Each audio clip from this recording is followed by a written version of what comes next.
भगवान में प्रेम होना तो बड़ा कठिन है, वो दिखाई तो देते नहीं। मतलब दिखाई दे तो ज्यादा जल्दी प्रेम हो जाए, अब देखा तो है नहीं तो कैसे प्रेम करें। उनके नाम से, उनके नाम में बहुत सामर्थ्य है। उस नाम का निरंतर चिंतन यदि करोगे तो तुम्हारे चित्त के सारे विक्षेप नष्ट हो जाएंगे। श्री कृष्ण को कहा गया है आकर्षणकारी, लेकिन नाम में इतनी सामर्थ्य है कि श्री कृष्ण का आकर्षण कर ले।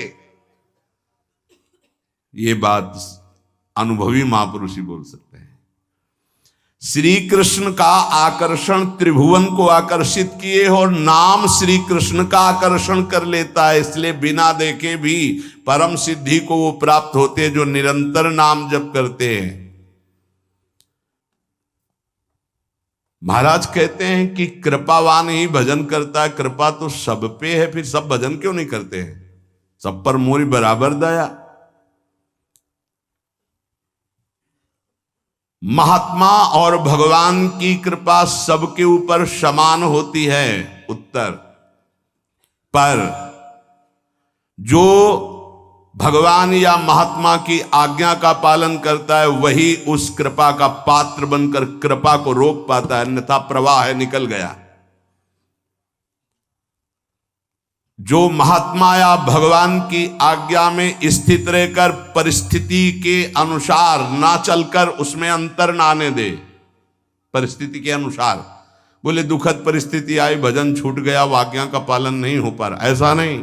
सुखद परिस्थिति आई भूल गए, प्रभु को भूल गए उनकी आज्ञा, ऐसा परिस्थिति के अनुसार नहीं। वो भगवत प्रसाद, वो महापुरुषों का प्रसाद प्राप्त करता है जो उनकी आज्ञा में पूर्णतया स्थित रहता है। ये महात्माओं की निंदा क्यों होती है? बड़े बड़े महात्माओं की ये निंदा क्यों होती है? जब इस कोटि के महापुरुष होते तो उनकी निंदा संसार में के लोग क्यों करते हैं? दो स्वरूप हैं, एक है भक्ति, दूसरी है माया। जब वो भक्ति या ज्ञान के द्वारा सिद्ध होते हैं तो जो माया के सिद्ध होते हैं उनके हृदय में अपने आप द्वेष हो जाता है। माया सिद्ध कामी, क्रोधी, लोभी, मोही, ये देखते हैं जब संतों को तो अपने आप इनके आग पैदा हो जाती है। ये कुछ है ऐसा कि ये माया के पार्षद जो है ये आए देखने के लिए, थर्मामीटर डालने के लिए, पर वो थर्मामीटर भक्तों में होता है, मायावियों में तो होता नहीं। भक्ति से जान सकते हो, माया के द्वारा नहीं। तो महापुरुषों की जब प्रभाव और यश का विस्तार होता है तो जो मायावी जन होते हैं, माया के दास होते हैं, उनके हृदय में भयंकर द्रोह पैदा हो जाता है, द्वेष पैदा हो जाता है। इतनी जलन उनको होती है कि वो किसी भी तरह मिटा पाए, बस ये बात होती, किसी भी तरह मिटा पावे। पर सीम की चाप सके को उतासु बड़ रखवार, रमापति जासु जिनके भगवान रक्षक हैं उनको कौन नष्ट कर सकता है।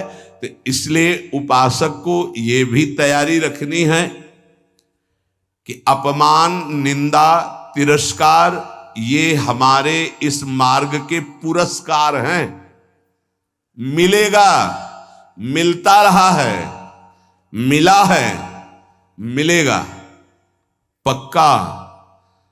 जैसे अपने लोग हैं ना तो बहुत अच्छे से मिलते रहे पूरे जीवन, पूरा अभ्यास रहा है इनका, उनकी कृपा रही है प्रभु की कि ऐसे ऐसे महीना 2 महीना में 1-2 टेबलेट मिलते रहे हैं कि आपका मान, सम्मान, यश, कीर्ति से जो जहर बढ़ा है वो एक टेबलेट में नीचे उतर जाए।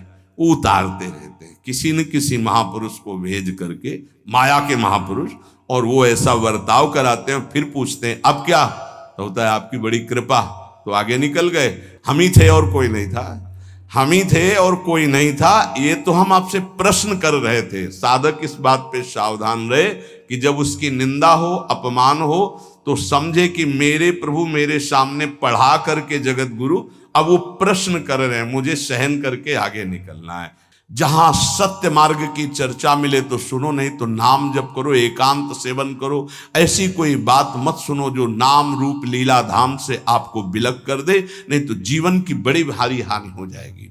और उपासक अपने आराध्य देव को सबके दर्शन से बचावे, ये बड़ी गूढ़ बात हम आपको कह रहे हैं। अब जब खुल करके जैसे यहां सेवा हो रही हो बात अलग है, जब उनका आदेश हो जाए, नहीं तो अपने आराध्य देव के दर्शन से, जैसे कहते हैं ना सबकी श्री जी, सबकी श्री जी नहीं है तो हमारी श्री जी है। हम चाहेंगे तो आपको दर्शन करने देंगे, अन्यथा नहीं करने देंगे, इस पे तुम्हारा अधिकार नहीं है।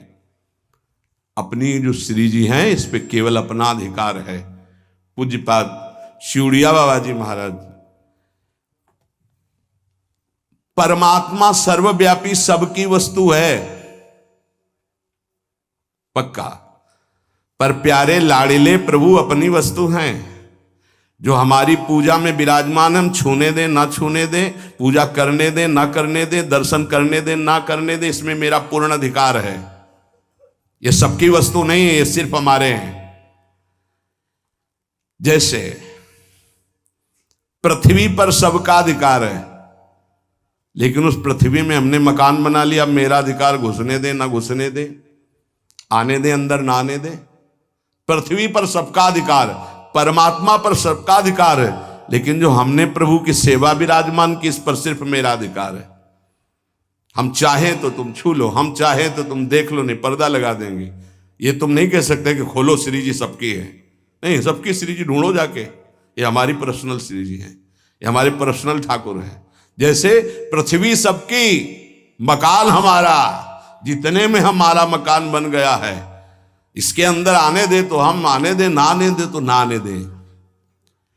इसलिए उपासक जब तक भगवदाकार वृत्ति ना हो जाए अपने आराध्य, भगवदाकार वृत्ति की अपने आराध्य देव अपने से बात करने लगे, तब तक अपने आराध्य देव को प्रदर्शन ना बनावे। कोकिल साईं कभी किसी को दर्शन नहीं करने देते थे। जब कोई विशेष प्रेमी महाभागवत तब ले जाते थे, वो ये कहते थे कि हमारे लाडली लाल से कुछ कह मत देना, कुछ कहना नहीं तो हम दर्शन करा देंगे। क्या मतलब? वो मूर्ति समझ रहे हैं, देखो जरा, वो खेल रहे हैं, तुम कुछ बोल दोगे वो तुम्हारी तरफ आकर्षित हो जाएंगे, परस्पर उनके खेल में कुछ बोलोगे नहीं, बस चुपचाप दर्शन कर लो। तो वो महाभागवतों से अन्य का तो प्रवेश ही नहीं था। इसका कुछ रहस्य है।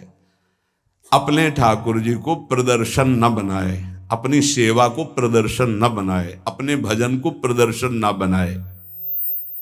उपासक यदि व्यवहार में उतार देगा अपनी उपासना को, तो वो फिर सिद्ध नहीं हो पाएगा। जब तक अपने आराध्य देव से बात ना होने पावे, तब तक आराध्य देव गुप्त ही रहने चाहिए। और जब आराध्य देव से बात होने लगे, फिर उनकी इच्छा है कि चलो हम मंगल, तो बात अलग। ये गुरुदेव भगवान को भी देखा, आप वो दर्शन, ऐसे जो नाम सेवा है, घंटों ऐसे, घंटों श्री जी का नाम सेवा ऐसे ले, घंटों ऐसे, क्या उनको दिखाई दे रहा है, बार बार बार बार बार। और ये सब होता बंद करके दरवाजा। कभी सेवा प्रकट, वो तो सेवा में थे इसलिए दर्शन नहीं किसी का। और देखो आज वही प्रगट में सेवा हो रही है, प्रगट में सबको खुला। ये साधक को ये सावधानी है, कुछ गूढ़ राशि, इसलिए महापुरुष जन कह रहे हैं उसमें क्यों में ना करके अपनी भावना को पुष्ट करना चाहिए। और ये ध्यान रहे कि भगवान को भोग पाने की इच्छा नहीं होती, क्योंकि वो नित्य तृप्त पूर्ण काम है। भक्त का भाव भगवान की भूख लगाता है। जैसे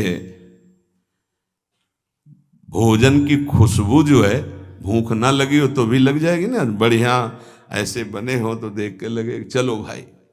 ऐसे ही भगवान के अंदर भूख पैदा होती भाव से, भक्त का भाव। अगर भाव नहीं है तो पूज्य बाबा कह रहे भगवान नित्य तृप्त पूर्ण काम है, उनमें कभी भूख पैदा नहीं होती।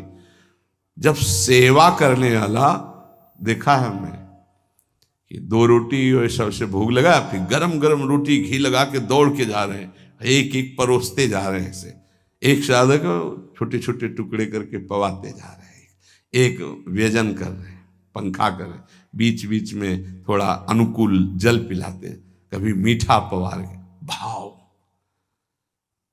ये नहीं कि थाल ऐसे रख दिए, पर्दा लगा दिया और चले गए ऐसे, और कुछ लोग तो सुबह चिरौरी और गिलास में पानी रख दिया और फिर शाम के हटा दिया। ऐसा तुम्हारे साथ बर्ताव हो किसी रिश्ते नातेदार के यहाँ तो क्या होगा? जिस कमरे में हो उसी चार पाई के समीप आकर के एक टेबल रख दे और एक गिलास पानी, थोड़ी चिरौरी रख दे, पर्दा लगा दे बाहर से, या तो दरवाजे में ताला। अब कैसा लगेगा? आप तो पाव बाल भोग में हलवा और चाय और बिस्कुट और ये वो, और ठाकुर जी के आगे छोटी कटोरी में चिरौरी रख दी। परिणाम क्या होगा जानते हो? हाँ, अपराध बनेगा, क्योंकि सेवा विराजमान की हो, परिणाम में आपको फिर संकट घेरेंगे, परेशानी आएगी। अगर ठाकुर जी घर में विराजमान की हो तो अपने पर्सनल ठाकुर जी हैं तो वो वैसे हैं जैसे लाडला पुत्र अपना पुत्र। कैसे? अब कोई कोई महानुभाव तो कि अब हम बाहर जा रहे हैं, पड़ोसी को दे दिए। कभी दो पुत्र अपने पड़ोसी को? दोगे पुत्र? अगर देने की भी बात आ गई तो हृदय हमारा कहेगा नहीं। वो कैसे प्यार करेगा जैसे हम प्यार करते हैं। हमारे साथ ठाकुर जी जाएंगे या ठाकुर जी की व्यवस्था हो के घर में ही कोई एक रहेगा? अब हम कहते हैं साथ रखो, पर ठीक है, फिर उनका सम्मान भी रखो, उनको ऐसे सम्मान से रखो ठाकुर जी को साथ ले जाते हुए जैसे ठाकुर जी को रखा जाता है। सेवा का मतलब है स्वामी अधीन हो जाते हैं, बहुत बड़ी बात है जो सेवा विराजमान करना है।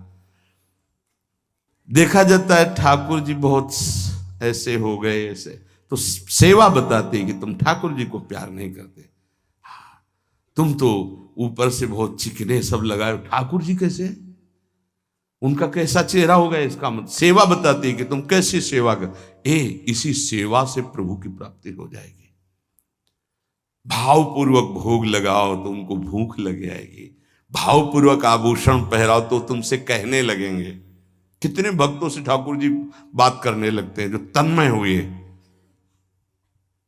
हमको आज ये इस रंग की पोशाक चाहिए, आज हमको ऐसा भोग चाहिए, आज हमको ये पदार्थ चाहिए। पे अगर भूल गए शयन में जल रखना तो स्वप्न में आके बोले देखो आज तुमने शयन में जल नहीं रखा, आज तुमने रजाई, तो वहां जाके देखा तो वो नहीं। ठाकुर जी बात करने लगते हैं। अपने इष्ट के सिवा अन्य किसी इष्ट विग्रह का अपमान न करे उपासक। यही विचार करे कि हमारे इष्ट ही इन विभूतियों के रूप में विराजमान है। जैसे हम रसिक अनन्य उपासना में हैं, अब हम जा रहे हैं, परिक्रमा लगा रहे, तो केशी घाट में हनुमान जी का अर्चा विग्रह विराजमान, अब आरती हो रही, तो अब ये नहीं है कि हम नहीं, खड़े हो गए, हाथ जोड़े, दो चार आरती, राधा वल्लभ लाल की जय हो मेरे प्रभु, और चल पड़े। कभी किसी श्री विग्रह का अपमान न करें। कहीं आरती हो रही है, कहीं मान लो आपकी दृष्टि नहीं पड़ी, बात अलग हो, अगर दृष्टि पड़ गई कि अमुक ठाकुर जी यहाँ विराजमान है तो ग्रीवा झुक जानी चाहिए, राधा वल्लभ लाल की जय प्रभु, आगे निकल जाए, क्योंकि हमारे ही प्रभु विभिन्न रूपों में विराजमान हैं। उपासक को थोड़ा ज्ञान भी होना चाहिए इस बात का कि हम और हमारे प्रभु से हमारा क्या संबंध है। एक बार सभा में हनुमान जी से पूछा गया कि तुम प्रभु से क्या संबंध रखते हो, तुम ज्ञानी हो या भक्त हो, क्या कहोगे अपने आप को? दो प्रश्न। प्रभु से क्या संबंध रखते हो, तुम ज्ञानी हो या भक्त हो? हनुमान जी ने विचार किया कि मैं प्रभु का सेवक हूं, तो सेवा का ज्ञानी कैसे हो सकता है? ज्ञान समुद्र प्रभु का। यदि मैं अपने को अज्ञानी कहता हूं तो मेरे प्रभु पर दोष आता है कि ज्ञान समुद्र प्रभु का सेवक अज्ञानी कैसे हो सकता है। हनुमान जी बोले शरीर दृष्टि से मैं भगवान का भक्त हूं, सेवक हूं, और ये हमारे स्वामी हैं। जीव दृष्टि से मैं अंश हूं, ये हमारे अंशी हैं, और तत्व दृष्टि से जो ये हैं वो यहां हैं। इतना ज्ञान गुरुदेव भगवान आरती ऐसे कर रहे थे, पूछा प्रभु इधर आरती, वो तो समझे में आ रहा था पर श्रीमुख से सुनना, तो उनका जो सिंहासन में विराजमान है वो यहां भी विराजमान, ऐसे जानना कठिन है भाव का विषय। भक्त को साधनावस्था में भले परिचय नहीं मिले, लेकिन सिद्धावस्था में परिचय मिल जाता है कि जो मंदिर में विराजमान वही यहां विराजमान है, अब कोई भेद नहीं रह गया। उपासक को चलते फिरते, उठते बैठते, खाते पीते हर समय जब अपने इष्ट की स्मृति में रहेगा तब इष्टाकार वृत्ति होती है। और इष्टाकार वृत्ति जीव ही हुई तो भूत भविष्य वर्तमान तीनों काल का ज्ञान हो जाता है उसे। क्या हुआ है, क्या हो रहा है, क्या होगा, इष्टाकार वृत्ति होती है।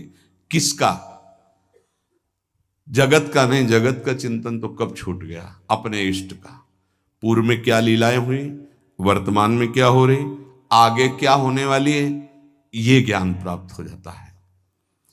जहां कृष्णाकार भगवदाकार इष्टाकार वृत्ति हुई, फिर उसके लिए कुछ दुर्लभ नहीं रहता। सब ज्ञान, सब रहस्य, सब प्रेम, साक्षात्कार, सब कुछ, लीला दर्शन, सब। खास बात है इष्टाकार वृत्ति। वो कैसे होती? बोले उठते बैठते, चलते फिरते, खाते पीते, हर समय इष्ट की स्मृति, इष्ट का ध्यान। आज के सत्संग का सार, कुछ समझ में आवे चाहे ना आवे, जो मंत्र मिला है, नाम मिला है, हर समय जपो, ये सब कुछ प्रकाशित कर देगा। और खास बात, हम कैसे हैं हमें ये भूलना होगा। हमारी प्रियाजू कैसी, हमें ये याद रखना होगा। अगर हम अपनी याद रखें तो बर्बाद हो जाएंगे, पक्की बात है। आज तक की तुम्हें बात बता रहे भाई, अपने घर में जैसे बात की जाती है। अगर इस मार्ग में चलना है तो यहां क्या हो रहा है, यहां क्या होना चाहिए और यहां क्या होगा, ये तीनों जिम्मेवारी हमने अपने प्रभु को दे रखी है। और हम चैन से सोते हैं। जो हो रहा है वो आप कराओ, जो होना हो वो भी करवा लेना। जैसे भी हैं हम आपके हैं, आपके सिवा अब हमारा कोई है नहीं, आपको अब हम छोड़ने वाले नहीं। ये हृदय में बैठा लो। इसलिए बार बार कह रहा हूं कि बहुत तूफान चलते हैं माया के। कभी दक्षिण वायु, कहीं उत्तराहरी उत्तर की, कभी पछियाव, कभी पूर्वैया। साधक इधर टटिया लगावे तो उधर उड़ा जा रहा है, उधर लगावे तो उधर उड़ा जा रहा है। बहुत गंभीरता से विचार पूर्वक ये सब निर्णय की बात हम आपको कह रहे हैं। हमको अपनी चिंतन की वृत्ति छोड़नी होगी, तभी आगे बढ़ पाओगे। नहीं, आपको बीच बीच में लगेगा कि परिवर्तन तो हुआ नहीं, ऐसी माया है। ये हम खूब एकांत में विचार करके बोल रहे हैं। इसलिए सबसे प्रार्थना है कि अपने को भूलना होगा इस मार्ग में। अपने भक्ति मार्ग की बात कर रहा हूं। हमारे आराध्य देव का स्वभाव कैसा है, उनका प्रभाव कैसा है, वो कितने करुणा में, ये याद रखना है। और अपने में क्या है ये भूलना पड़ेगा, नहीं तो बार बार आप विक्षेप को प्राप्त होंगे। यहां माया आपको ऐसे विचार देगी, ऐसे आपको दर्शन कराएगी, जिससे आराध्य देव का सानिध्य छूट जाए, उनका भरोसा छूट जाए। अब हम जैसे हैं, अगर शरणागति के सत्संग को याद करो आप, तो उसमें यह कहा गया था, उपासक जब अपनी चिंता करता है तो शरणागति पे कलंक लगाता है। ठीक है, अब हम क्या कर सकते हैं? हम तो आपकी शरण में हैं। हम जैसे भी हैं, मलिन विचार, अच्छे विचार, आपने हमको वर्ण किया है ना, हम तो आपको वर्ण बाद में किया, पहले आपने हमें वर्ण किया है। वकालत में हम लोग जीत जाएंगे। हमने आपको वर्ण नहीं किया है, हम तो जानते भी नहीं थे आपको।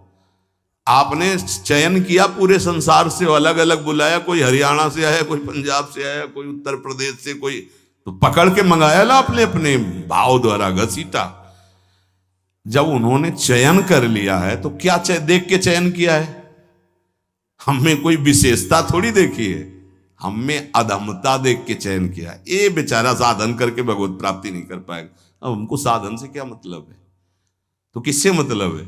जिन्होंने हमको पकड़ा, हमको उनसे मतलब। उनका स्वभाव कैसा, उनका प्रभाव कैसा, हमारी बात मान लेना। हम हंसते हंसते वो बात करें जिससे आप निहाल हो जाओगे। अपने को देखोगे कदम लड़खड़ा जाएंगे, उनकी तरफ देखोगे भाग पड़ोगे। अपने देखने से कभी कल्याण नहीं होगा, उनकी तरफ देखने से ही कल्याण होगा। अपने देखने से बहुत दुखी हो जाते हैं, उनकी तरफ देखते हैं तो बहुत सुखी हो जाते हैं। हमें सुखी होना है, हमें आनंदित होना है, हमें अपनी तरफ नहीं देखना। हम नहीं संभल पाएंगे, नहीं सुधर पाएंगे। कब तक? जब तक उनकी तरफ नहीं देखेंगे। हम अपने को देखकर पावरहीन होते हैं, उनको देख करके हमारे अंदर पावर आती है। जब भरत जी अपनी तरफ सोचते हैं तो कदम लड़खड़ाने लगते हैं, जब सिया राम जी की तरफ सोचते हैं तो उत्साह संपन्न होकर चलते हैं। तो हम अपनी प्रियाजू की तरफ देखें। जैसी परिस्थिति रोज कट रहा है, रोज की रोज आयु क्षीण हो रही है, मृत्यु के नजदीक जा रहे हैं, हमारे पास राधा नाम धन है, हमें दुर्गति की कोई परवाह नहीं है।